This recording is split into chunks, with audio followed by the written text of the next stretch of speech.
कि बीएलए कह रही है कि हमने इतने लोग मारे, पाकिस्तान आर्मी कह रही नहीं, तो ये डरा रहे हैं, ये धमका रहे हैं, ऐसा कुछ नहीं।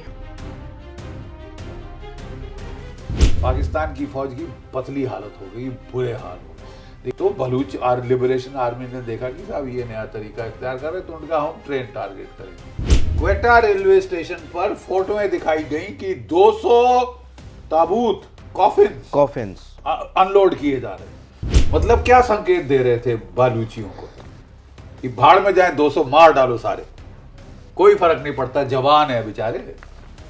ऐसा मैंने पहली बार देखा है कोई ऑर्गेनाइजेशन अपने जवानों के साथ ऐसा सलूक करते हो। उनको बिल्कुल अकेला छोड़ दिया, उनके भरोसे की जो होना होता जाए, अपने भाग पे वहां अपने भाग मारो जियो, कोई मतलब नहीं, कोई परवाह नहीं पाकिस्तान की सरकार को ना फौज को। अभी कुछ दिन पहले एक रिपोर्ट आई है, 2 दिन पहले, कि उनके एक हफ्ते में 2500 जवान जो है छुट्टी लेके और यूएई, सऊदी और इधर चले गए, उधर पे जाके। हाँ, वो कह रहे हैं हमें नौकरी नहीं करनी साहब, तुम खाओ, खसमानो खाया आपकी नौकरी। हाँ, हम तो जा रहे हैं कतार, हम जा रहे हैं दुबई। फटीचर मुल्क, इकोनॉमिक कोलैप्स। बलूचिस्तान के लीडरान जो थे वो भारत आए थे, नेहरू जी से मिले थे कि साहब हम आपसे विलय चाहते हैं, ये जो पाकिस्तान के पंजाबी हैं ये हमें खा जाएंगे नोच नोच के। अब नेहरू जी उदारवादी थे, उनको देना ज्यादा पसंद था लेने के बजाय। अच्छा, अगर उस समय नेहरू जी उसको एक्सेप्ट कर लेते उनका प्रपोजल, तो कहानी और होती आज, कहानी और होती। वो बलूच बेचारे इतने उनको यातना नहीं सहनी पड़ती, इतना बुरा हाल नहीं होना पड़ता। लाख कोशिश करी पाकिस्तान की फौज ने, जनरल टिक्का खान जैसे कसाई को उन्होंने वहां भेजा कि मारो काटो, बंगालियों की नस्ल खत्म कर दो। Almost 1 million women were raped, कितना टॉर्चर करते थे। और फिर साहब उनको हेलीकॉप्टर में उठा के जरा ये भी देखिए हैवानियत की हद, वो उनको वहां से 1000 फुट से पटकते थे। चीन पाकिस्तान के साथ था, ठेंगा कर सका। यूनाइटेड स्टेट्स पाकिस्तान के साथ थी, रिचर्ड निक्सन ठेंगा कर सके। इनको हिलरी क्लिंटन ने कहा था कि अगर आप अपने पिछवाड़े में सांप पालेंगे, नाग पालेंगे, उनको दूध पिलाएंगे, इस फॉन्ड होप में कि वो केवल मेरे पड़ोसियों को डसेगा, तो साहब ये बहुत भारी भूल है, ये एक दिन आपको काटेंगे, और आज वो काट रहे हैं। आई थिंक अब समय आ गया है, बहुत हो गया रेस्टोरेंट। ये 2 टके का मुल्क, रस्सी जल गई, ऐंठ नहीं गई। अभी भी दे वांट टू डिस्टेबलाइज, गजवाए हिंद करना चाहते हैं। बांग्लादेश, मोहम्मद यूनुस जी जा रहे हैं चाइना मीटिंग करने, क्या भारत के लिए थ्रेट हो सकता है ये? क्योंकि बांग्लादेश लगातार भारत से। मोहम्मद यूनुस साहब को मेरा परामर्श होगा कि वो अपने अटैची केस, अपने जो है संदूक तैयार रखें, ज़्यादा समय नहीं है।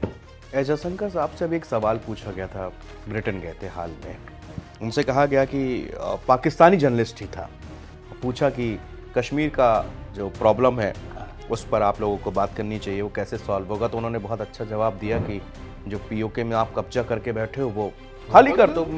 तो क्या कुछ ऐसा लगता है कि भारत कोई ऑपरेशन या कोई पीओके कैसे हमको मिल सकता है, इस चीज़ में कोई कार्रवाई आगे बढ़ सकती है? We'll have to wait and watch.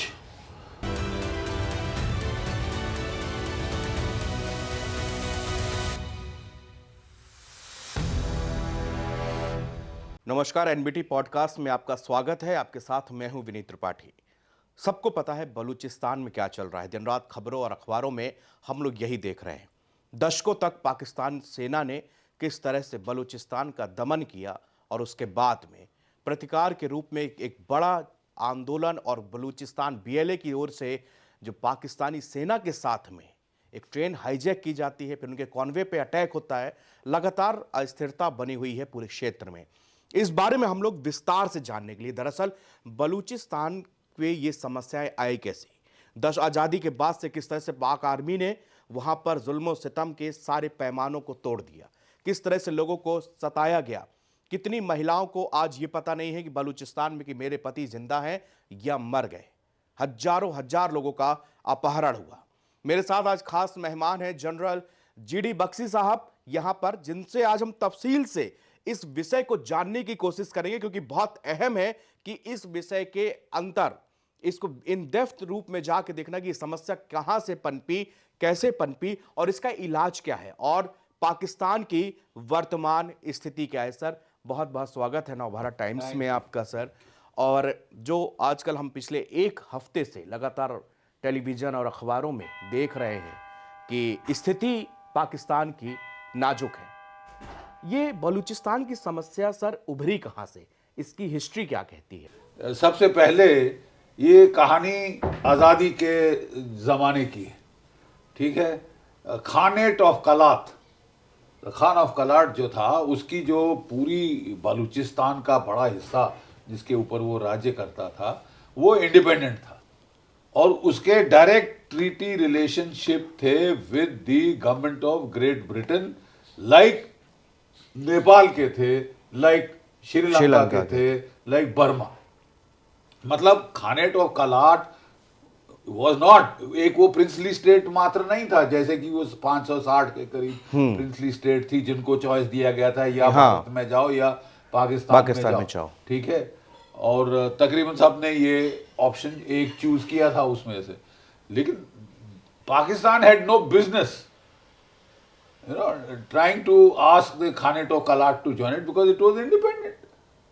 और 12 जो है अगस्त 1947 को खानेट ऑफ कलाट ने, जो was the first state in the subcontinent of India to declare independence, उस वक्त उनके जो लीगल एडवाइजर थे वो थे मोहम्मद अली जिना, फेमस वकील, ठीक है, जो कुछ दिनों बाद अपॉइंट कर दिए गए first governor general of Pakistan. और वहां तब तक तो वो खानेट ऑफ कलाट की मदद कर रहे थे, पूरा उसका बेसिस फॉर इंडिपेंडेंस वगैरह दुनिया को समझा रहे थे, और ऐसी पलटी मारी, पैसे खा के उनके अच्छी तरह से खान ऑफ कलाट के पलटी मारी। और जब वो बनते हैं गवर्नर जनरल तो उन्होंने इन्वेजन ऑर्डर कर दी कि जबरदस्ती ऑक्यूपेशन होगी बलूचिस्तान की, जो कि ग्वादर का पोर्ट था वो ओमान के नीचे था, ठीक है। और ये भी अटकलें लगाई जा रही है कि बलूचिस्तान के लीडरान जो थे वो भारत आए थे, नेहरू जी से मिले थे कि साहब हम आपसे विलय चाहते हैं, ये जो पाकिस्तान के पंजाबी हैं ये हमें खा जाएंगे नोच नोच के। उनको उस वक्त भी ये था कि हम इनके साथ विलय नहीं, हम आपके साथ विलय होना चाहते हैं। अब नेहरू जी उदारवादी थे, उनको देना ज़्यादा पसंद था लेने के बजाय, वो टेरिटरी बांटते ही रहे अपनी ज़िंदगी भारत की। सो उन्होंने मना कर दिया, लेने से मना कर दिया। Can you imagine that? उस वक्त से कॉल थी कि साहब हम तो विलय होना चाहते हैं भारतवर्ष के। अच्छा, अगर उस समय नेहरू जी उसको एक्सेप्ट कर लेते उनका प्रपोजल तो कहानी और होती आज, कहानी और होती। वो बलूच बेचारे इतने उनको यातना नहीं सहनी पड़ती, इतना बुरा हाल नहीं होना पड़ता। So let me so continue. और उसके बाद साहब कोई 5 बड़े ऑपरेशन लॉन्च किए हैं पाकिस्तान की आर्मी ने। वहाँ की जो मर्री ट्राइब्स, वहाँ की जो मेंगल ट्राइब्स, वहाँ की Murray tribes, Mengal tribes, mess जो हैं, बड़े लड़ाके हैं ये लोग शुरू से, द ग्रेट फाइटर्स। प्रॉब्लम सिर्फ यही है कि इनकी पॉपुलेशन संख्या बहुत कम है। और जो बलूचिस्तान का एरिया है वो तकरीबन 44% of Pakistan that area occupied. Area में it is the biggest province of Pakistan, bigger than any other, ठीक है। लेकिन आबादी बहुत कम है और बहुत ही गरीब लोग थे, but it is very rich in mineral resources जी। वहाँ पे ऑयल है, वहाँ पे गैस है, यू नो, वहाँ पे गोल्ड है, टंगस्टन है, कॉपर है, यूरेनियम है, जो कि पाकिस्तान ने वहाँ तो लूट मचा दी साहब। वहाँ की सस्ती गैस उन्होंने तकरीबन कौड़ी के दाम पे अपने लोगों को देनी शुरू की कि ऐश करो साहब, हमारे बाप की है। और बलूचिस्तान के लोगों को क्या मिला? ठेंगा। वो जिस पॉवर्टी में थे वो पॉवर्टी बढ़ती ही गई साहब। उनको तो मतलब ये सारी मिनरल वेल्थ जो एक्सट्रैक्ट की जा रही थी वहां से, इट वाज लाइक कॉलोनाइजेशन, एक कॉलोनी की तौर पे ट्रीट कर रहे थे। वहां के लोगों का स्तर बद से बदतर हो रहा था, वहां से रिसोर्सेज सारे पाकिस्तान खा रहा था, जैसे कि exactly what they were doing in east Pakistan. Now Bangladesh. Now Bangladesh. Exactly. ठीक है साहब, 5 बड़े इन्होंने कैंपेन एक के बाद एक लॉन्च किए हैं कि खत्म, कुचल डालने के लिए, सर कुचल डालने के लिए बलूचों के। तो साहब अब मेरी जो पर्सनल मिलिट्री करियर है वो शुरू हुआ था 1971 में। 1 महीना पहले हमको कमीशन बैच को दी थी ताकि हम युद्ध में हिस्सा ले सकें, और हमने युद्ध में हिस्सा लिया। उस वक्त एक मुझे याद है, एक थोड़ा वो कहते हैं ना इंग्लिश में deja vu, you know that the same thing is happening again repeating itself.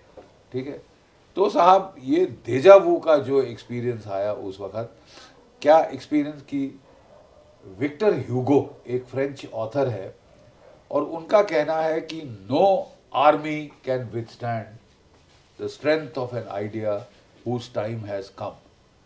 कोई फौज उस विचार का सामना नहीं कर सकती जिसका समय आ गया है, विचारधारा का सामना नहीं कर सकती जिसका समय आ चुका है। 1971 में the time for the birth of Bangladesh had come. Bangladesh के जन्म का जो है वो समय आ चुका था। ठीक है, और लाख कोशिश करी पाकिस्तान की फौज ने, जनरल टिक्का खान जैसे कसाई को उन्होंने वहां भेजा कि मारो काटो, बंगालियों की नस्ल खत्म कर दो, नस्ल खत्म कर दो साहब। एक almost 1 million women were raped, 3 million Bengalis were slaughtered, killed, cold blood murder, you see, genocide जिसको बोलते हैं। और कोई 10 मिलियन बांग्लादेशी वो धकेल दिए इनटू इंडिया, रेफ्यूजी बना दिया। रेफ्यूजी, इससे ज्यादा क्या कर सकते हैं वो ऑपरेशन सर्च लाइट। और टिक्का खान को द बुचर ऑफ बलूचिस्तान का खिताब मिला, sorry the butcher of Bangladesh का खिताब मिला। जोर लगा लिया साहब पाकिस्तान की फौज ने, वहां नियाजी साहब लड़ लिए, सब कुछ कर लिया। भारत की फौजों ने जब हमला किया तो मात्र 13 दिन में पूरा ईस्ट पाकिस्तान की फौज जो थी वहां पे पाकिस्तान की कोलैप्स हो गई। ढाका पर हमने तिरंगा झंडा फहरा दिया और एक नए देश का निर्माण हुआ। चीन पाकिस्तान के साथ था, ठेंगा कर सका। यूनाइटेड स्टेट्स पाकिस्तान के साथ थी, रिचर्ड निक्सन ठेंगा कर सके। 7th फ्लीट भेज दी बे ऑफ बंगाल में, खाड़ी बंगाल में, लेकिन वो ठेंगा नहीं कर सके। वो समय आ गया था वो आज़ादी का, वो जो उन्होंने तशद्दुद जो वहाँ पे जुल्म कत्ल गारत किया था उसका उनको भुगतना पड़ा अंजाम, और बांग्लादेश एक आज़ाद देश बन गया 1971। 1973 में यही टिक्का खान, ये अब आर्मी चीफ बन गया था पाकिस्तान का। बड़ा भारी विद्रोह शुरू हुआ बलूचिस्तान में, सबसे बड़ा विद्रोह जो आज तक का हुआ है 1973 में। वो विद्रोह बड़ा जोर पकड़ा था और लगा था कि पाकिस्तान के अब और टुकड़े होंगे। तो उस वक्त टिक्का खान ने वही जालिमाना तरीका अपनाया। 1 करोड़ से ज़्यादा बड़ा ऑपरेशन उसने लॉन्च किया बलूचिस्तान के अंदर, खूना खच्चर कर दिया, मार डाले बलूच, रेप हुई उनकी औरतें। और ईरान का जो शाह था उस वक्त, उसने भी मदद करी पाकिस्तान की, क्योंकि बलूच ईरान में भी रहते तो उसने भी बड़ी मदद करी पाकिस्तान की। हेलीकॉप्टर गनशिप भेजे तो अपनी एयरफोर्स इस्तेमाल करी, अपने हेलीकॉप्टर इस्तेमाल किए, तोपें टैंक जो हाथ में था उन्होंने पूरा लगा दिया साहब। हम अपने काउंटर इंसर्जेंसी ऑपरेशन में कभी मतलब तोपें वगैरह नहीं इस्तेमाल करते हैवी, सिर्फ अपने पर्सनल वेपन स्मॉल आर्म्स का इस्तेमाल करते हैं। इन्होंने तो कत्लो गारत कर दिया। But I think the birth of Bangladesh के जो बीज थे वो उस कैंपेन में डाल दिए गए थे। उसके बाद वो विद्रोह कुचला, फिर विद्रोह हुआ। कोई 5 बड़े विद्रोह हो चुके हैं, कई लोग तो 7 गिनते हैं, अगर छोटे विद्रोह भी डाल दें तो वहां पे हो चुके हैं, राइट। कोर साइज ऑपरेशन हुए हैं वहां पे।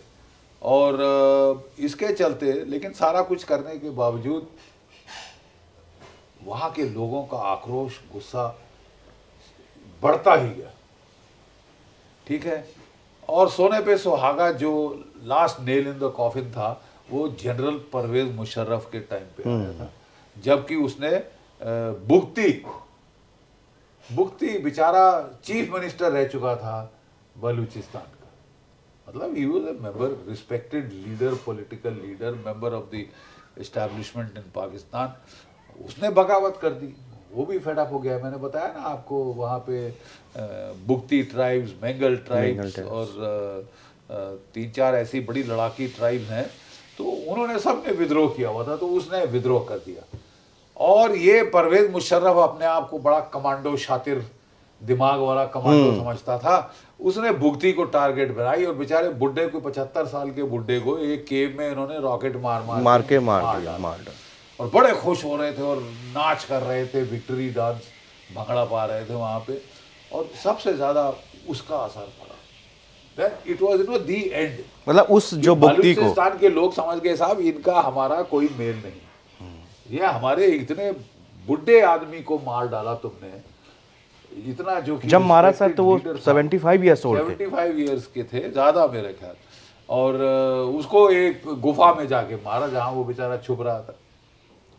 तब से तो it has complete breaking down. और उस वक्त भी लोगों ने कहा था पाकिस्तान विल रिग्रेट दिस। दुनिया भर में जो थे जानकार थे इस इलाके के, उन्होंने कहा, यू सी। और स्लेग हैरिसन एक अमेरिकन ऑथर है, जिसने बहुत स्टडी किया है, वो ग्राउंड पे भी गया है बलूचिस्तान के अंदर, वो सारे लड़ाकों को जानता है, ये बलूच लिबरेशन आर्मी वगैरह की। उसने बड़ा अच्छा ये अपनी पूरी कैंपेन यहाँ के लोगों के बारे में बड़ी अच्छी किताब लिखी है, विच इज़ अ प्राइमर। वो ज़रूर पढ़नी चाहिए और लोगों को निकाल के पढ़नी चाहिए। अब बलूचिस्तान में जो जंग हुई उसके बारे में। तो फिलहाल साहब अब जो है इन लोगों ने बातचीत करने के बजाय, लोग कह रहे हैं साहब बातचीत करिए, मसला सुलझाइए, गिव देम देयर ड्यू। वो क्या मांग रहे हैं? वो कह रहे हैं साहब जो हमारे रिसोर्सेज आप उड़ा रहे हो और अब आप चीन को देना चाहते हो, बेच दिया आपने बलूचिस्तान को। गधे तो पहले एक्सपोर्ट कर रहे थे चीन को, अब यहाँ का ऑयल शॉयल, गैस वगैरह, यूरेनियम माइनिंग, वो सब चीन को दे दी। तो चीन ने साहब अपनी जो बेल्ट रोड इनिशिएटिव का जो है ना क्राउनिंग ग्लोरी, उसने वो बनाया दैट क्या बोलते हैं, चाइना पाकिस्तान इकोनॉमिक कॉरिडोर। और सोने पे सुहागा साहब आपने कॉरिडोर बनाई कश्मीर के उस इलाके की जो कि हमारा है, आपकी इलीगल ऑक्यूपेशन में है पाकिस्तान की, तो डिस्प्यूटेड एरिया है। आपको क्या मतलब था वहां से रोड बनाने का? आपको भारत से पूछना चाहिए था कि हम कर सकते हैं, नहीं कर सकते।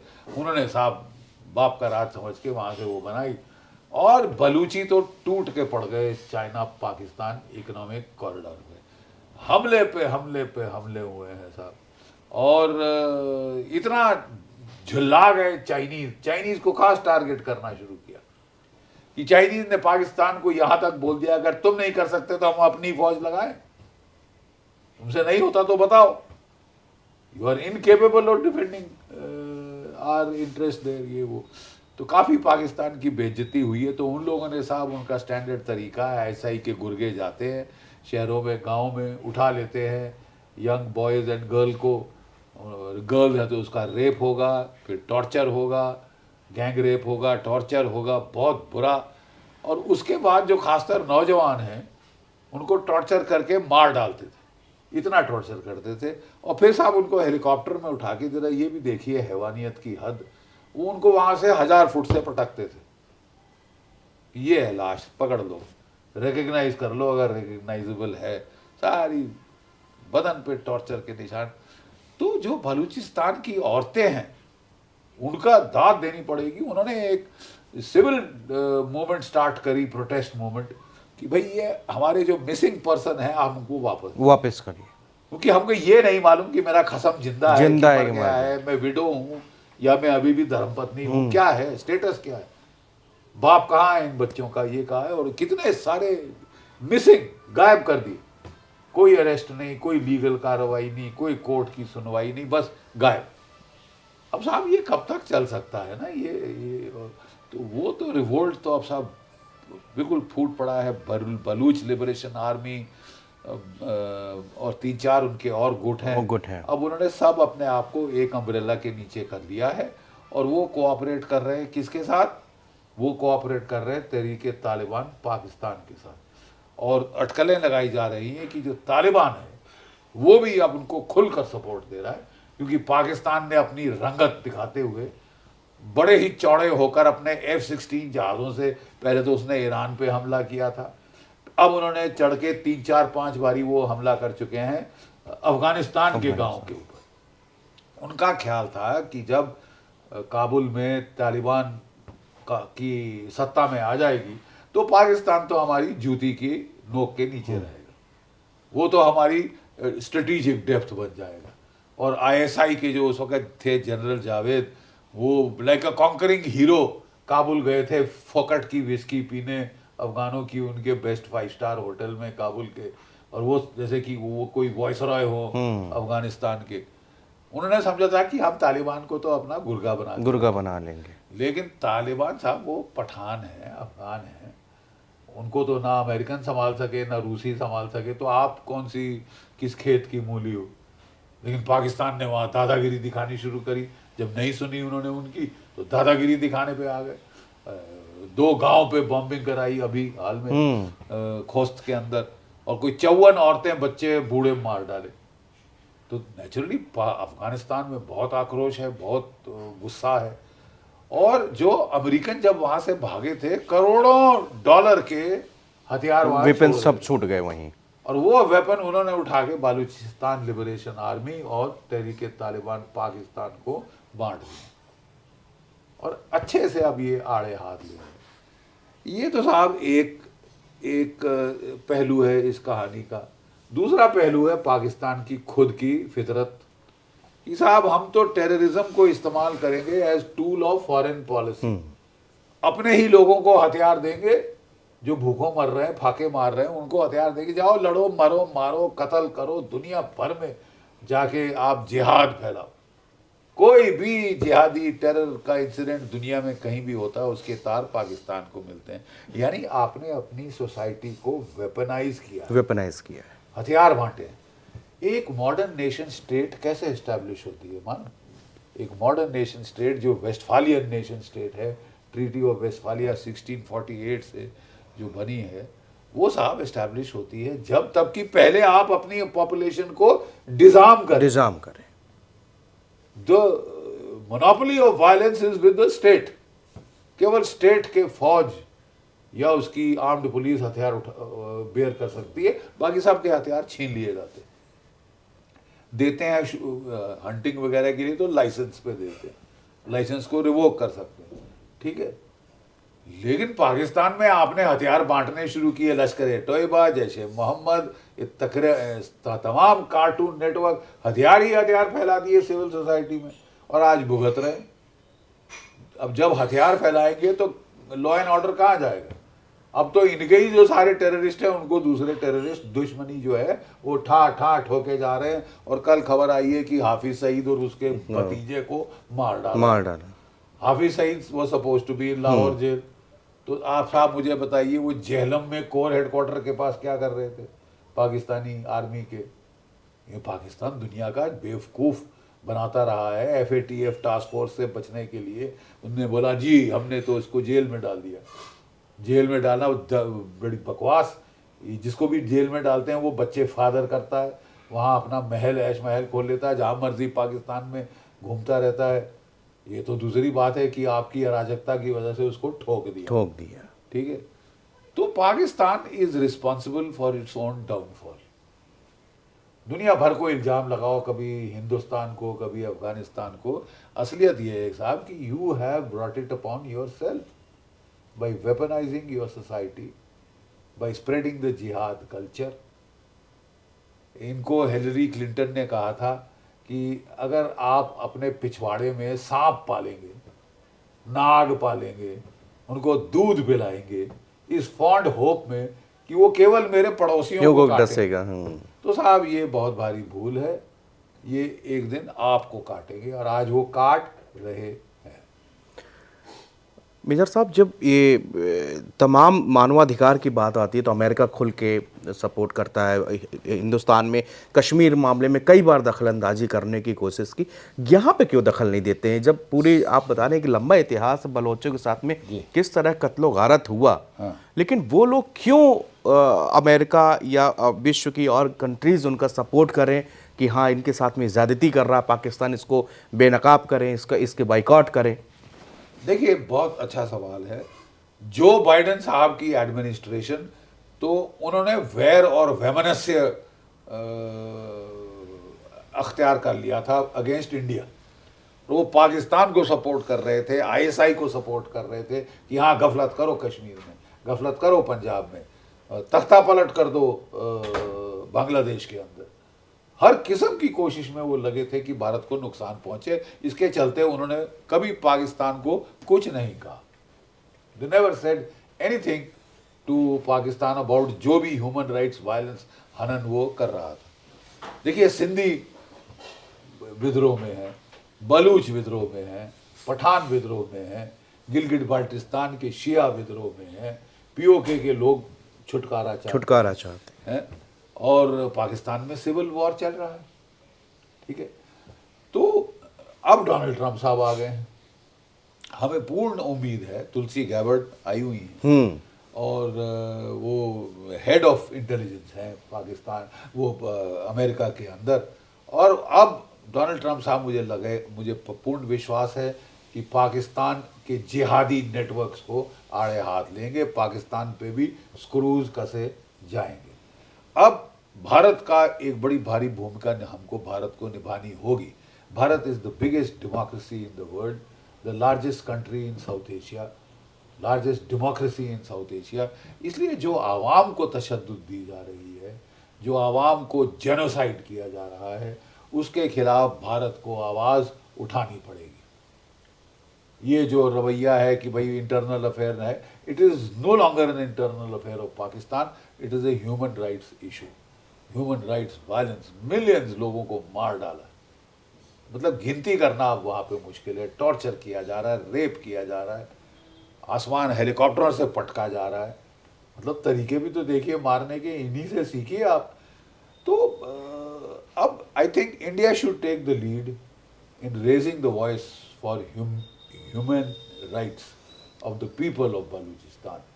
एक कैंपेन वर्ल्ड वाइड, जैसे हमने मुक्ति वाहिनी के लिए शुरू किया था, हमको अब वैसा कैंपेन करना पड़ेगा। दुनिया भर को सचेत करना पड़ेगा towards the plight of the people of Balochistan.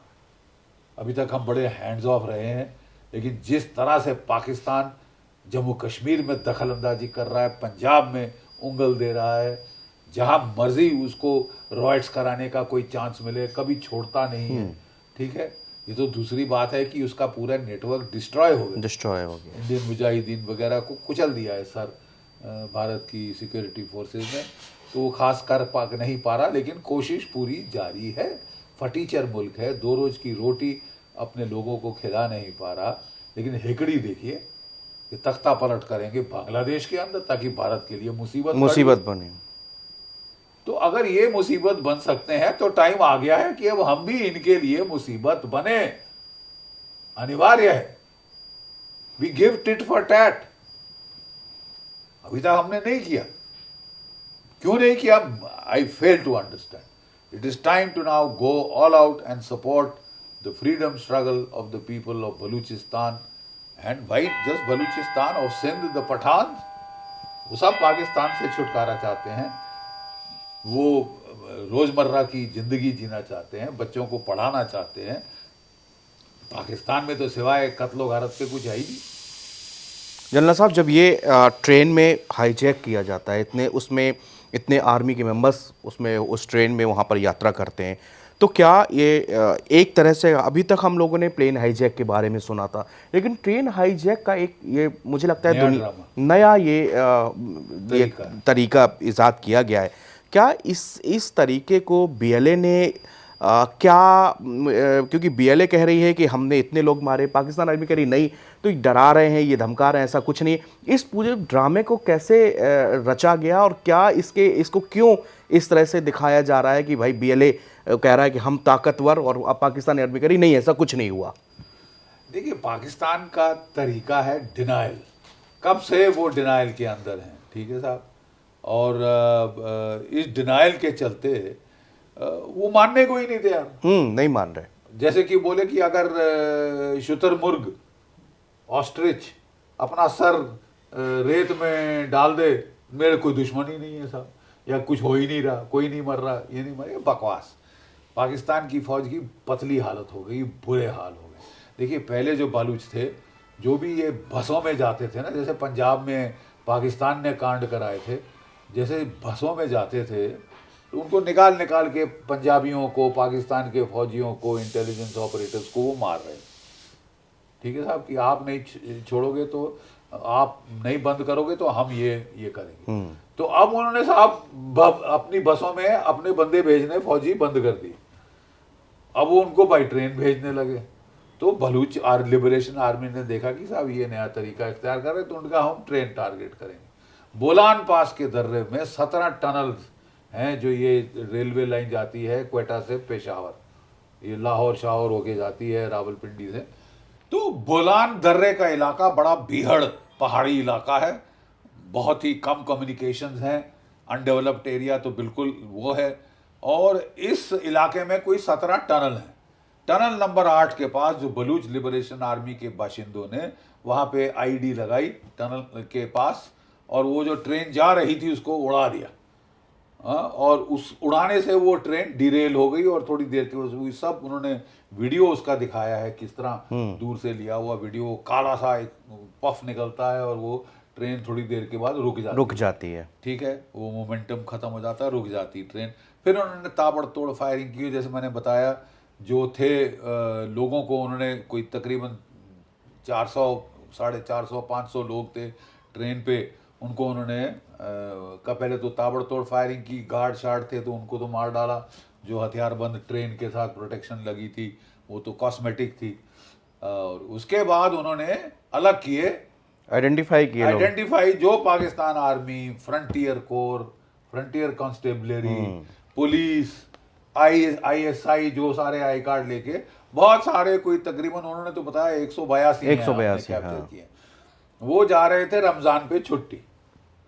ये लोग जा रहे थे रमजान पे छुट्टी, पंजाब के थे ज्यादातर, तो उनको उन्होंने पकड़ के अलग किया और उन्होंने डिमांड किया कि साहब आप हमारे जो प्रिजनर्स हैं, बलूच प्रिजनर, उनको रिलीज करें और ये डिसअपेरेंस का जो तमाशा है बंद करें, नहीं तो हम आपके हॉस्टेजेस मार डालें। हैरत की बात ये साहब, जब भी ऐसा हॉस्टेज ऑपरेशन होता है, एक तो ये अनप्रेसिडेंटेड है कि प्लेन हाईजैक तो हमने सुने हैं, शिप के हाईजैक भी सुने हैं, लेकिन ट्रेन पूरी की पूरी 500 बंदों के साथ लदी, उसका हाईजैक, ये तो पहला इंसिडेंट है वर्ल्ड में इतना, और वो भी इतने पैमाने का। ठीक है साहब, उन्होंने हाईजैक किए साहब, और जस्ट शोज की आपका कंट्रोल खत्म हो गया। वहां पहुंचते उनको बड़ी प्रॉब्लम हो गई। एक उन्होंने रेस्क्यू ट्रेन भेजी, और जिसमें उन्होंने रीइंफोर्समेंट वगैरह भेजी, और जो छोड़ दिए थे इन्होंने क्वेटा से, वो ट्रेन आई, जो इन्होंने छोड़ दिए थे लोग, उनको ले गए, बच्चे, उनको वो ले गए, और काफ़ी पुलिस और फौज वगैरह वहाँ पे लाए, अपने SSG कमांडोज, इनके अटैक हेलीकॉप्टर्स होवर करने लगे और ताबड़तोड़। देखिए, ये बड़ा डेलिकेट ऑपरेशन होता है हॉस्टेज का ऑपरेशन। आपको याद होगा मुंबई 26/11, मुंबई में हॉस्टेज कितने सारे पकड़े गए थे। हमने बड़ा डेलिकेटली ऑपरेशन किया कि हॉस्टेज बचे, हाँ, और टेररिस्ट को चुन चुन के मारा जाए, जैसे कि सर्जिकल ऑपरेशन होता है। ठीक है ना, सर्जन का छोटा सा नाइफ होता है, उससे किया जाए। ये तो साहब हथौड़ा और कसाई का खांडा इस्तेमाल करने में बड़ा शौक है कि अपनी ताकत दिखाएंगे कि ये टॉयज हमारे पास हैं, अमेरिका के दिए हुए, चीन के दिए हुए, वो सब इस्तेमाल करेंगे और भाड़ में जाएं वो जो हॉस्टेज है, जो हमारे सिविलियन है। यहां तक कि साहब हमने ऐसा दूसरी वारदात दुनिया में नहीं सुनी। क्वेटा रेलवे स्टेशन पर फोटोएं दिखाई गई कि 200 ताबूत, कॉफिन्स अनलोड किए जा रहे, मतलब, और ISPR उनको अपने टेलीविजन पे दिखा रहा है। मतलब क्या संकेत दे रहे थे बालूचियों को कि भाड़ में जाए, 200 मार डालो सारे, कोई फर्क नहीं पड़ता, जवान है बेचारे। पाकिस्तान की फौज के जवान, और उसकी कौन परवाह करता है, जर्नलों को थोड़ी ना कुछ हुआ, ठीक है। तो ये हमारी तरफ से ये सब डेड है, हमने इनके लिए ताबूत भी भेज दी, ठीक है। अब हम तुम्हारे ऊपर F-16 इस्तेमाल करेंगे, तोपे टैंक जो मिलता है वो इस्तेमाल करेंगे। हम इस्तेमाल करेंगे। ऐसा मैंने पहली बार देखा है कोई ऑर्गेनाइजेशन अपने जवानों के साथ ऐसा ऐसा सलूक करते हुए। I mean it is abominable. उनको बिल्कुल अकेला छोड़ दिया, उनके भरोसे की जो होना होता जाए, अपने भाग पे वहाँ छोड़ अपने दिया, भाग, मारो जियो, कोई मतलब हमको नहीं। कोई परवाह नहीं पाकिस्तान की सरकार को, ना फौज को, हम तो साहब उनको मारेंगे, बलूचियों को, जो हथियार बड़े बड़े हमारे पास हैं उससे मारेंगे। और फिर उन्होंने क्लेम किया कि साहब, पहले तो वो डर रहे थे उस इलाके में जाते कि इतना पहाड़ी इलाका है, कहीं ज्यादा बड़ी फौज लेके एम्बुश ना बैठी हो, कि जो हमारे फोर्सेस जाए उनको एम्बुश कर। तो बड़ा फूंक फूंक कर वो जा रहे थे और अटैक हेलीकॉप्टर से हमले कर रहे थे और ये वो। और फिर उन्होंने अपने SSG के कमांडो शमांडो भेजे, बिल्कुल ब्लैंक आउट कर दिया। पहले तो पाकिस्तान में पता ही नहीं था कि ऐसी चीज हुई, जब इंडियन मीडिया में आनी शुरू हुई तब जाके शाम को उन्होंने बताना शुरू किया कि हाँ जी साहब, ट्रेन हाईजैक हुई है। और फिर उसके बाद ISPR ने क्लेम किया कि हमने साहब सब खत्म कर दिया है, सारे बंदूकों को छुड़ा लिया गया, कॉरेस्पॉन्डेंट नहीं गए वहां, किसी को नहीं ले गए, ना दिखाया ना कुछ, की ट्रेन भी तुम्हारे पास कब्जे में आई है कि नहीं आई, ये भी नहीं कोई दिखाई, ना टीवी कैमरास गए, ना फोटोग्राफर गए, बस एक ब्लैंड स्टेटमेंट दे दी कि ऑपरेशन खत्म, और हमने कोई 30 के करीब बलूची मार दिए, और उन्होंने कोई 9-10 वो गिरा रहे थे कि हमारे बंदे मारे हैं, कुछ नहीं मारा, कुछ नहीं हुआ, सब खत्म, ऑल इज वेल। बकवास बकवास। बलूच लिबरेशन आर्मी ने कहा है साहब हमारे पास है सारे के सारे, और अब तो तुम समझो कि वो खत्म है। वो 200 के 200 जो करीब थे, 182 की वो बता रहे थे, I am sure they are all dead. हम थोड़ा वेट कर रहे हैं कि कोई विजुअल एविडेंस वगैरह आए उसका, लेकिन ये जो ऑपरेशन था इसने पाकिस्तान को नंगा कर दिया, दिखा दिया पूरी दुनिया के सामने कि उनका अपना इलाका उनके कंट्रोल में नहीं है। और मौलाना डीजल फजलुर रहमान पाकिस्तान की सेनेट की फ्लोर पे इस ऑपरेशन के पहले उसने कह दिया था कि भाईजान, असलियत ये है कि 7 डिस्ट्रिक्ट्स में से बलूचिस्तान के 5 आज़ाद हो चुके हैं, वो कभी भी अपनी इंडिपेंडेंस डिक्लेयर कर दें, क्योंकि आप कुछ नहीं कर सकते हो, आपका कंट्रोल, नियंत्रण ही खत्म हो गया। और सिंपल बात यह है कि इंदस के वेस्ट पाकिस्तान का कमांड एंड कंट्रोल खलास, लॉ एंड ऑर्डर खलास, पाकिस्तान की फौज डरती फिर रही, खुद छुपती फिर रही, उनके लड़के जाना नहीं चाहते इन इलाकों में, क्योंकि कभी भी मारे जाएंगे। अभी कुछ दिन पहले एक रिपोर्ट आई है, 2 दिन पहले, कि उनके एक हफ्ते में 2500 जवान जो है छुट्टी लेके और UAE, सऊदी और इधर चले गए, उधर पे जाके, हाँ वो कह रहे हैं हमें नौकरी नहीं करनी साहब, तुम खाओ, खसमानो खाया आपकी नौकरी, हाँ हम तो जा रहे हैं, क्या कहते हैं, क्वातार, हम जा रहे हैं दुबई, वहाँ अच्छी नौकरी, अच्छे पैसे मिल जाएंगे, बाढ़ में जाए तुम्हारी।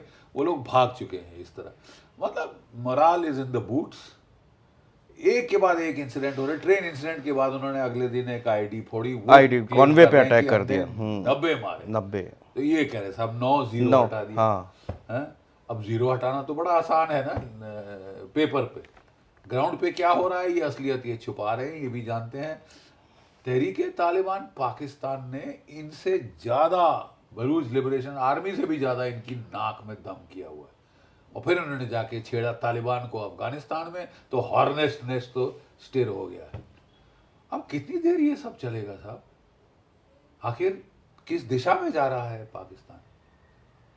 फटीचर मुल्क, इकोनॉमिक कोलैप्स, लोन पे लोन ले रहे हो आप IMF से, वो लोन चुकाने के लिए लोन ले रहे हो आप चीन से, सऊदी अरेबिया से, क्वातार से, UAE से, भीख का कटोरा लेके मांगना, तो अब मतलब कोई शर्मो हया नहीं रह गई। ये इकोनॉमिक मेल्टडाउन की स्टेट पे ये स्टेट बैठी है साहब इस वक्त। ऊपर से लॉ एंड ऑर्डर खत्म, खलास, खुद ही वेपनाइज की अपनी सोसाइटी। अब कभी हाफिज सईद मर रहा है, कभी उसका नेफ्यू मर रहा है, कभी कोई, ये सब आपकी करनी धरनी। आपने पाला, जैसे आपने बताया कि जो सांप हिलेरी पाले क्लिंटन हैं, ने जब कही दिया था कि अब आप जब सांप पाल रहे हो तो अब आप डसेगा। सांप काट रहे हैं। हाँ, डसेगा नहीं साहब, वो डस रहे हैं। लेट्स, फ्यूचर टेंस नहीं है ये, तो प्रेजेंट टेंस है पाकिस्तान का। So where will it all go, सवाल आता है ये, वेयर विल इट ऑल। एक अंदाज है कि साहब जैसे कि कलर्ड रेवोल्यूशन हुई हैं, अरब कलर्ड रेवोल्यूशन, अरब स्प्रिंग, तुनीसिया, अल्जीरिया, इजिप्ट, ये सब जगह तख्ते पलटे गए और सरकारें बदली की गई। और यूरोप में CIA ने कितने सारे इस तरह की कलर्ड रेवोल्यूशंस करी हैं, यूक्रेन में करी, सब जगह करी, और अब बांग्लादेश में तख्ता पलट किया है एक सरकार का। तो एक तो साहब लग ये रहा है कि वेस्ट ऑफ इंदस जो इलाका है, खासकर बलूचिस्तान का, सम पार्ट्स ऑफ सिंध, तहरीक तालिबान पाकिस्तान का जो खैबर पख्तूनख्वा है, वो तो पाकिस्तान से गया। हो सकता है उनमें इतनी मिलिट्री काबिलियत आ जाए कि वो पाकिस्तान की फौज का वहाँ रहना दूभर कर दें। ठीक है, उनका ऑपरेशन करना, वो उस अपने कैंपों में, कंटोनमेंट में सीमित होकर अपना बचाव करते रह जाएंगे। तो can it happen on its own, an Arab spring, a Baloch spring, Khyber Pakhtunkhwa spring, Pashtun spring in Pakistan? That is what it looks like. There are chances कि हो सकता है। दूसरा बड़ा जो सिनेरियो है कि भाई जब तक पाकिस्तान की फौज को ना डील किया जाए, जैसे कि 1971 में किया गया, आखिरकार बांग्लादेश का बना, मुक्ति बाहिनी ने जोर लगा लिया था, बेचारे अच्छे लड़े, बहुत नुकसान पहुंचाया, they set the stage and they help majorly in the liberation of Bangladesh, but it required the intervention of the Indian army. तो क्या इंडियन आर्मी इंटरवीन करेगी? पहले तो we have to acknowledge support for the people of Balochistan, the suffering of the people of Balochistan. I think अब India के लिए time आ गया है कि हम एक्नॉलेज करें। दुनिया के लिए एक बड़ा खतरा पैदा हो सकता है अगर पाकिस्तान में स्टेट कोलैप्स होता है। 117 न्यूक्लियर हथियार हैं पाकिस्तान के पास। अगर ये नॉन स्टेट एक्टर्स के हाथ में पड़ गए तो क्या होगा कालिया?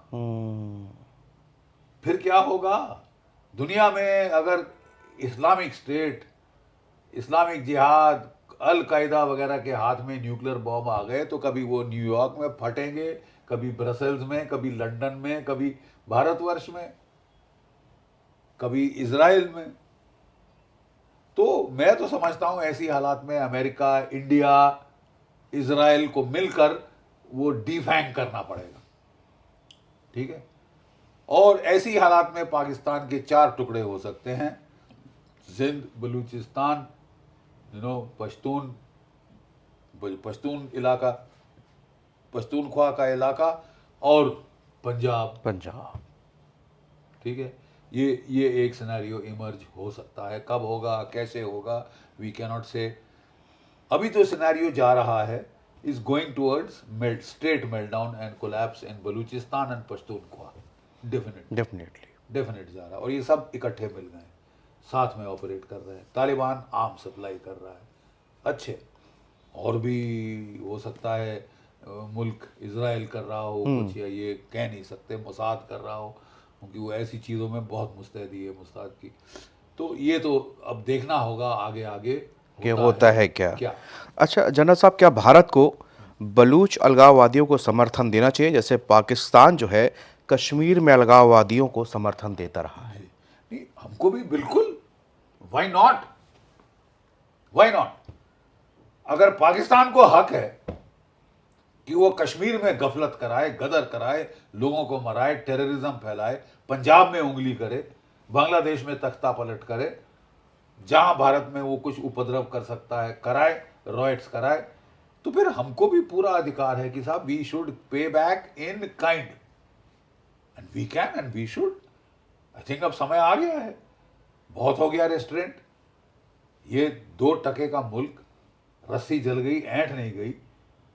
अभी भी दे वांट टू डिस्टेबलाइज, गजवाए हिंद करना चाहते हैं। तो फिर एक गजवा तो फिर दो तरफा हो जाए ना। I think we should, my personal opinion is we should openly help the insurgents in Balochistan and the insurgents in Pashtunkhwa. इससे क्या हमारे ऊपर विदेश के बाकी तमाम देश तो भारत को दूसरी नज़र से या फिर वर्ल्ड फोरम में हमारी बेइज्जती या हमारी ये कि आप लोग उसको मदद कर रहे हैं, ऐसा नहीं होगा, ये सोच रही हो गवर्नमेंट, या ये कूटनीति हो सकती है? सो देखिए, पहले तो you have to establish the legitimacy of the struggle of the people of Balochistan. ये ह्यूमन राइट्स का जो इतना बवाल हमारे खिलाफ खड़ा करते हैं, ये इतनी सन्नाटा क्यों है अब अमेरिका से, यूरोप से? तो वी हैव टू, जैसे मुक्ति वाहिनी के लिए there was a complete media campaign to highlight the suffering of the people of Bangladesh. We need to highlight the suffering of the people of Baluchistan, Pashtunkhwa, all over, जो उन पे तशद्दुद की जा रही है, जो उन पे ये जो चंगेज़ खान की औलाद समझते हैं अपने आप को, बॉम्ब करते हैं, तोपें चलाते हैं सिविलियन घरों के ऊपर, टैंकों से उनको मिलिया मेट कर देते हैं, बुलडोज़र चलाते हैं। You see, all this has to be highlighted to the public opinion, has to be created in the world which favors a cessation and end to this genocidal campaign. वो तब होगा जबकि आप, अब भारत की जिम्मेवारी as a democratic nation state concerned about human rights and the plight of South Asian people, I think we have to now, time has come for us to highlight, time has come for us to highlight. And if there is going to be state meltdown in Pakistan, we should be ready to intervene. And I think, I'm sure the Americans don't want Pakistani nuclear weapons in the hands of non-state actors. Israel doesn't want the nuclear weapons in the hands of non-state actors. No nation in Europe which are threatened by Islamic jihadi elements, उनकी तो societies collapse हो रही। तो अगर ऐसा bomb, nuclear bomb उनके हाथ लग गए तो that is the end of human civilisation. तब तो अमेरिका को कूदना पड़ेगा, इंडिया को कूदना पड़ेगा और इजराइल को आना पड़ेगा। तो this is state melt down, state collapse, which is dangerous for us, for our national security. So we have to now see that it, जो भी है रिजॉल्व हो इशू। ठीक है साहब, चाहे 4 स्टेट बने and the state of Pakistan says I can handle all the nukes, keep them safe, or like Ukraine, they may hand them over to the United States or whosoever, you know, but ये करना पड़ेगा। I see no other option.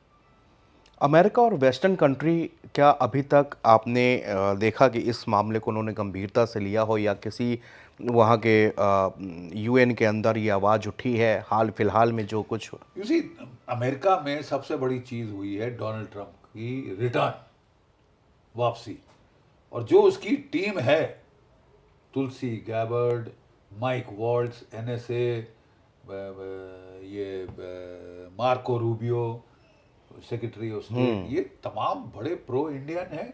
उनका जो FBI का head is now an Indian called cash Patel. ठीक है साहब, तो अब मेरे ख्याल बड़ा फेरबदल होगा, बड़ा फेरबदल होगा। लेकिन वो भी कुछ बदले बदले नजर आ रहे। ट्रम्प कभी टैरिफ को लेकर भारत को सीधे सीधे, अरे साहब, टैरिफ जहाँ तक इंडिया और अमेरिका का कंसर्न है, is a small issue. Main issue उनका टैरिफ का है चीन के साथ, कनाडा के साथ, मेक्सिको के साथ। मैक्सिमम ट्रेड इन देशों के साथ है। हमारा तो जो ट्रेड सरप्लस है, इन लोगों का तो करोड़ों करोड़ों डॉलर्स में ट्रेड सरप्लस जा रहा है साहब। इनका 350 बिलियन 400 बिलियन के ऊपर इनके ट्रेड सरप्लसेस हैं विद यूनाइटेड स्टेट्स, जो कि बहुत अखर रहे हैं डोनाल्ड ट्रंप को। हमारा तो कोई 48-45 बिलियन के बराबर है, इट्स नॉट मच। और अभी अगर हमारी ये समझौता हो गया, ट्रीटी हो गई, ये ट्रेड पैक्ट हो गया, तो वो इशू रिजॉल्व हो जाएगा। और नहीं होता तो चलिए ठीक है, हमको कहीं और बेचना पड़ेगा तो कहीं और बेच लेंगे। ऐसी कौन सी आफत है कौन सा ये देश गर्क हो जाएगा? ये टैरिफ टैरिफ टैरिफ का ये जो ढोल पीटा जा रहा है, I think it is being overblown. I personally think issue will be resolve, because after all America को भी तो भारत की सहायता चाहिए. अगर चीन उसकी मेन थ्रेट है, चीन उसकी मेन टारगेट है, चीन उसका मेन कंपेटिटर है, उसको कंटेन करना है, तो देन आपको भारत चाहिए, जापान चाहिए ऑन योर साइड. तो वो भी तो, उनका भी तो अपने इंटरेस्ट है, और पूरी टीम इनकी प्रो इंडिया है. अब मुझे लगता है कि बलूचिस्तान का नज़रिया बदली होगा, पाकिस्तान को लेकर उनका रवैया बहुत बदलेगा. बाइडन साहब तो हमेशा डेमोक्रेट प्रो पाकिस्तानी रहे हैं, और अब आई थिंक बदलाव आएगा. बांग्लादेश, मोहम्मद यूनुस जी जा रहे हैं चाइना मीटिंग करने, क्या भारत के लिए थ्रेट हो सकता है ये? क्योंकि बांग्लादेश लगातार भारत से मोहम्मद यूनुस साहब को मेरा परामर्श होगा कि वो अपने अपने अटैची केस, अपने जो है संदूक तैयार रखें. ज़्यादा समय नहीं है. देखिए साहब, आपको पैराशूट किया गया, सैन्य तख्ता पलट की, आप तख्ता पलट किया वाशिंगटन ने कराया, आईएसआई के साथ मिलकर, जमायत इस्लामी के साथ मिलकर, फालतू की कलर्ड रेवोल्यूशन, ग्रीन रेवोल्यूशन आपने बांग्लादेश में करा दी, और वहां पे अराजकता फैल गई. महीनों बीत गए साहब, क्या गदर सिवाय जो मर्जी लूट पाट, कत्लो गारत, लोगों की लाशें आप टेलीफोन पोल से टांग रहे हैं, ब्रिजों से उल्टी लटका रहे हैं. तो कुछ देर तक तो बड़ा मजा आता है ऐसे तत्वों को, स्टूडेंट्स को, कि हाँ साहब जिसको मर्जी मार डालना, औरत रेप करनी कर दो, घर में घुसो, लूटपाट करो, हसीना वाजिद के घर से उसकी साड़ियाँ निकाल दो, ब्लाउज निकाल दो. ब्लाउज भी बेचारी की, और पेटीकोट भी उठा के चल दी. ठीक है साहब. और लूटपाट, कत्लो गारत, गदर, केओस, ये तो बड़ा अच्छा लगता है 1-2 महीने के लिए.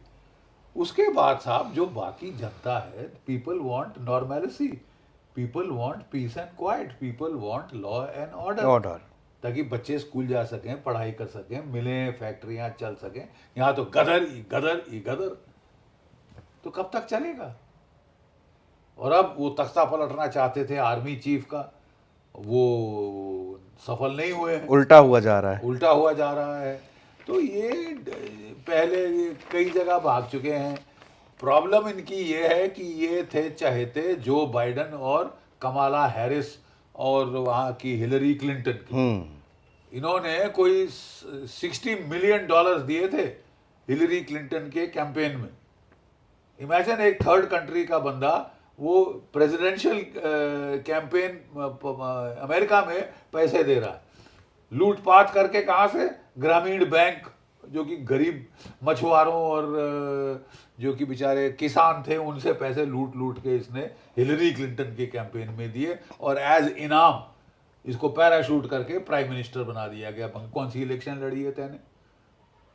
अरे क्या इलेक्शन लड़ी है? What is your legitimacy?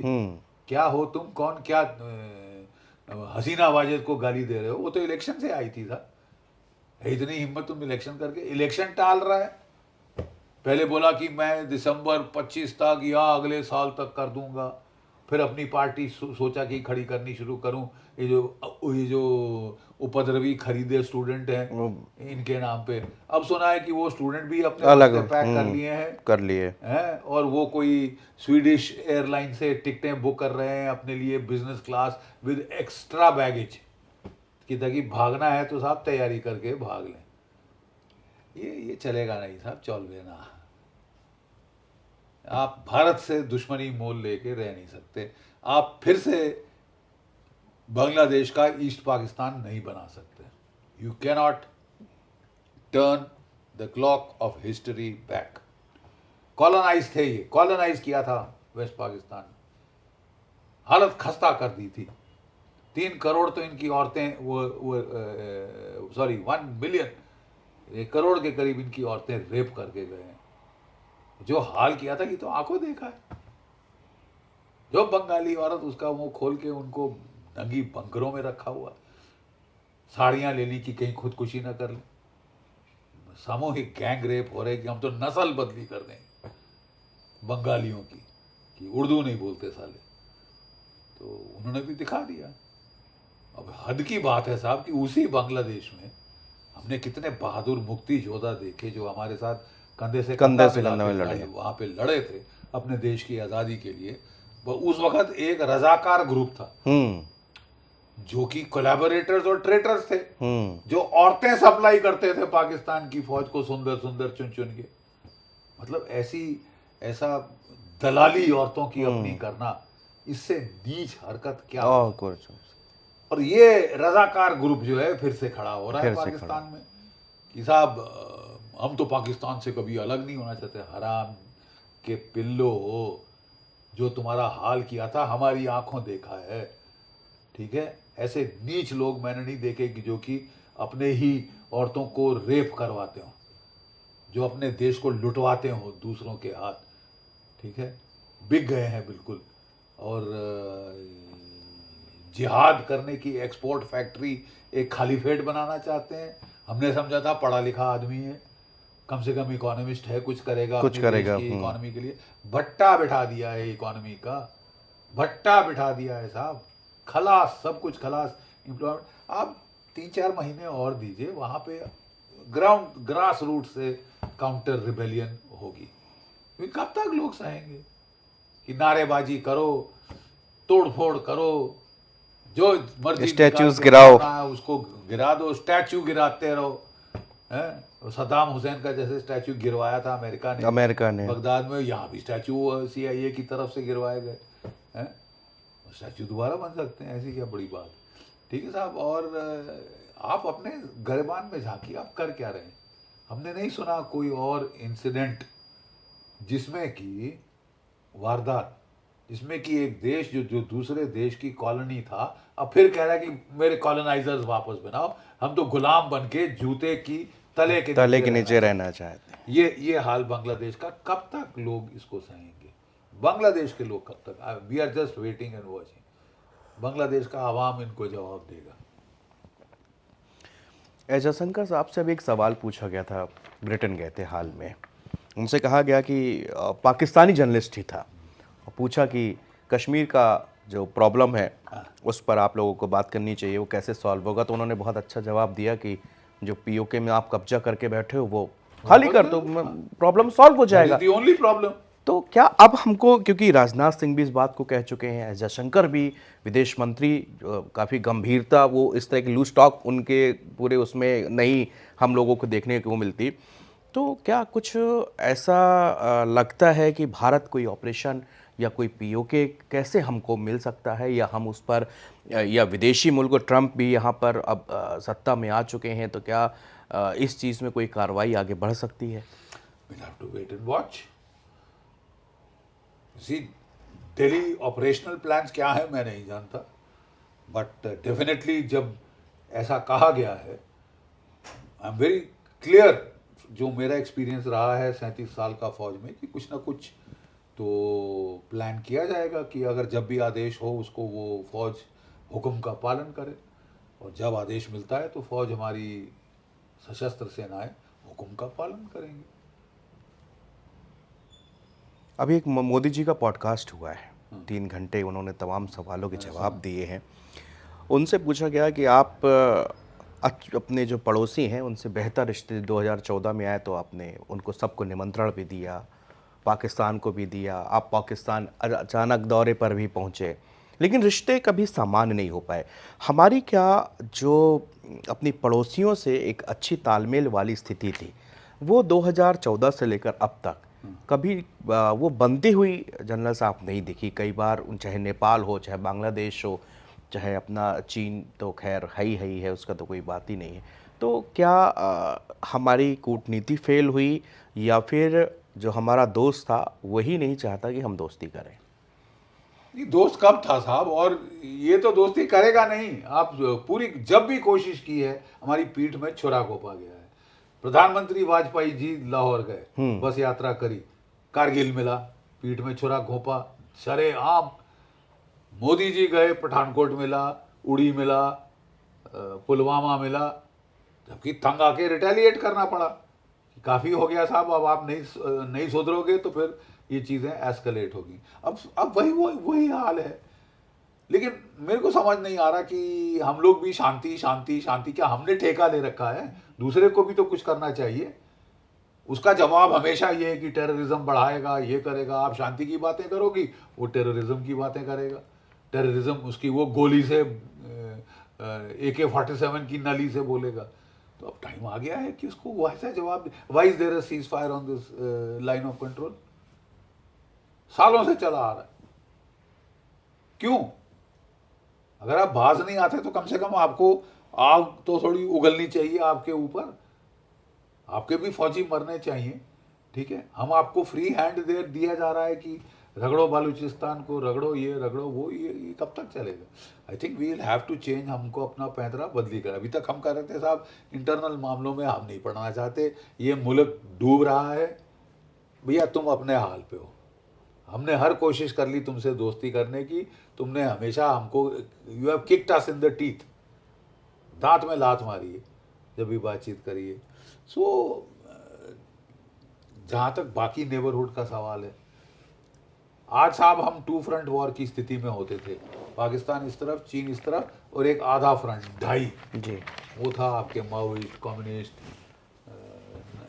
विद्रोही मणिपुर में और अलग अलग जगहों पे, खासतर माओइस्ट। माओइस्ट। ठीक है, ये 2.5 फ्रंट। आज साहब 3.5 फ्रंट की वॉर में आ गए। पाकिस्तान, चीन, बांग्लादेश, घर के भेदी।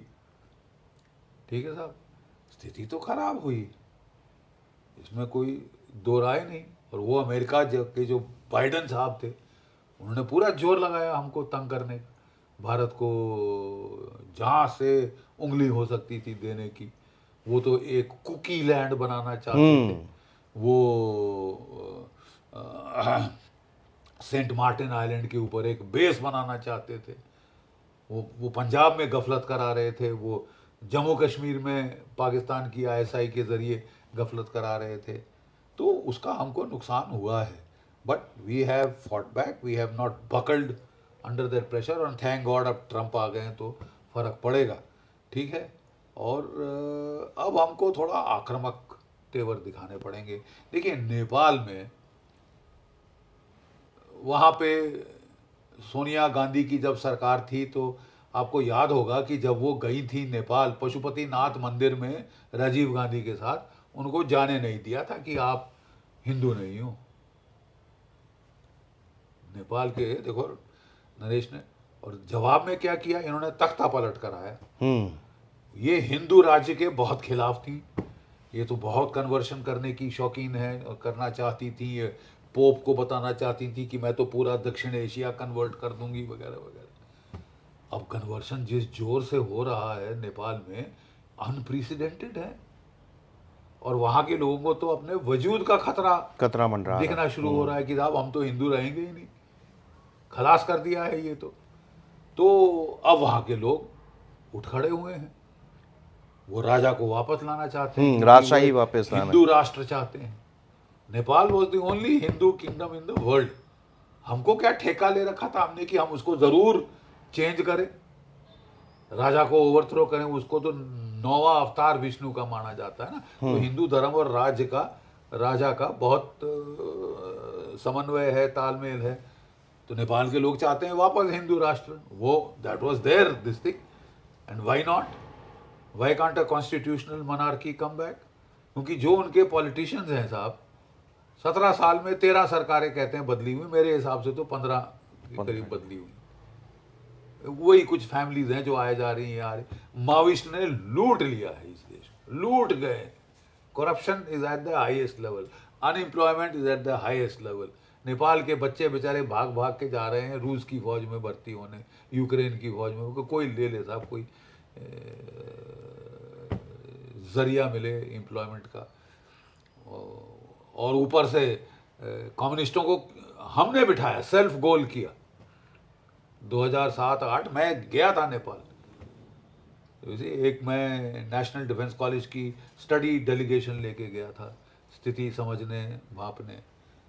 और उस वक्त विदित था, जब हमको ब्रीफ किया गया तो ये बड़े इंडियन एम्बेसी वाले, मोहन सिंह सरकार थी और Sonia Gandhi was the super सरकार। तो उस वक्त तो माओइस्ट हो रहा था। तो हमने पूछा कि साहब यही माओइस्ट से हम लड़ रहे हैं छत्तीसगढ़ में, झारखंड में, इधर उधर गाद चिरौली में, आप ये माओइस्ट बिठाओगे ताकत में काठमांडू में? तो तिरुपति से लेके पशुपति तक माओइस्ट रेड कॉरिडोर बनाना चाहते हैं, हम खुद कर रहे हैं। हमें बोला नहीं नहीं नहीं साहब, ये माओइस्ट अलग, वो माओइस्ट अलग। मैं कहा सर क्या अलग, ये सारे चट्टे कत्ते एक ही डाल के पत्ते हैं, और चीन से इनका, आप चीन को आप इनविटेशन दे रहे, कम एंड टेक चार्ज। हमारी खैर कोई सुनी नहीं गई, उस वक्त तो हम खास रैंक पे नहीं थे, लेकिन वही हुआ है, वही हुआ है। और तख्ता पलट कर दिया और गदर कर दिया। या तो है कि भाई जहाँ भी प्रजातंत्र आता है खुशहाली आती है, will of the people prevails, but I think the politicians of Nepal have ill served their people. आपस में छुटपुट फूट, लड़ाई झगड़े, और सरकार पे सरकार बदली हो रही है, कोई कंटिन्यूटी ऑफ पॉलिसी नहीं है।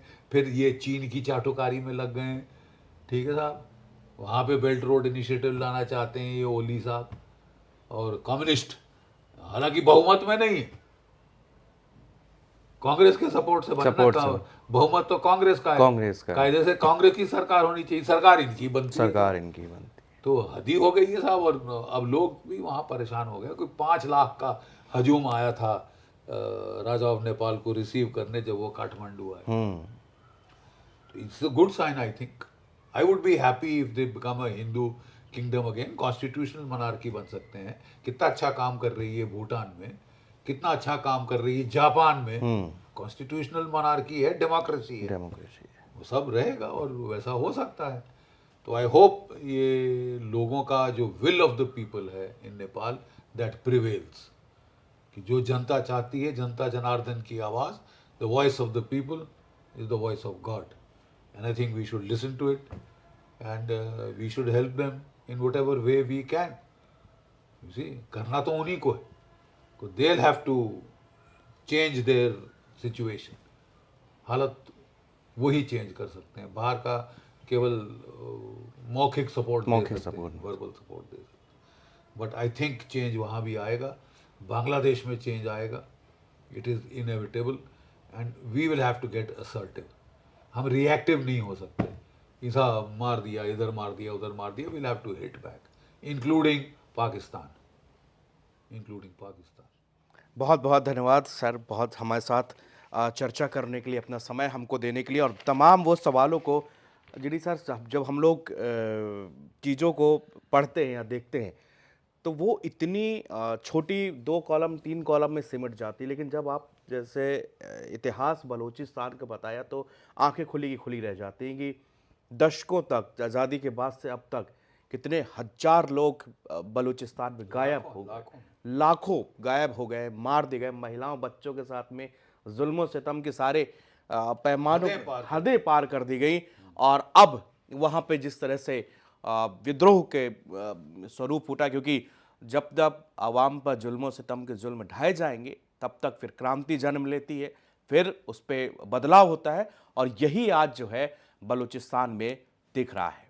शुक्रिया।